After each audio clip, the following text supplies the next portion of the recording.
Hi guys, I'm here in Bridge Park in Lapu-Lapu City. Guys, a day in my life guys here in Bridge Park, no? So karon nagplano mi nga mag-jogging at the same time walking with my wife here. No, so pag sulod pa lang namo guys, nakita mo na amaze me sa surrounding guys. No, so we have a lot of beautiful viewing here in the right and the left side. No, so one of the na notice na mo nga na ay playing ground for the kids, no, for the children.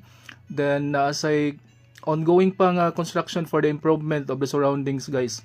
No, in the middle na yang tulo ka column guys nga ma-amaze ka, no, na ay mga chairs nga very colorful pod nga na design, then solid kay tanan. In the left side makita sa nimong building sa JMC guys, no. So nagkaana mo kadaghan ng tao guys, no, for this time, but na-notice na mo nga na mag-jogging, na mag-walking, then a few of them is napoy edad-edara na. So I'm sure naana sila sa level nga senior guys, but basically part of the improvement na guys nga naagid sila park nga rin ang mga senior citizen, no. So na-view na ko ang column guys na ay logo nila Lapu-Lapu guys, no, transparent case na visible kayo, no. And in the middle part is na ang historical part sa Lapu-Lapu nga na ay mga dagat, no, na fish, no. So obviously colorful sa guys tanan, no. And the other one guys nga na notice na ko nga naapod na siya something painted, no, nga boat, no, kay tungod ang Lapu-Lapu na known man sa ni siya nga na mga tourist spots, at the same time na mga daghan beach and resort, no.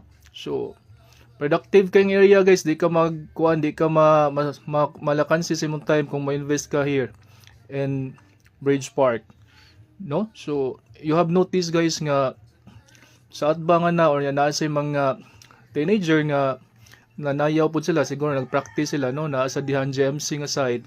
Then na-notice po na to sa surroundings nga ni kuan siya kanang ni Hunas, no. So katong mga hilig sa dagat nga manginhas, pabor sad sila karon mga taknaa guys, no.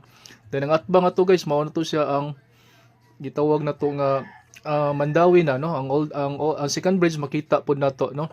So upon viewing 360 angle guys, nakita na ko ang surroundings nga ma-amaze gyud, no.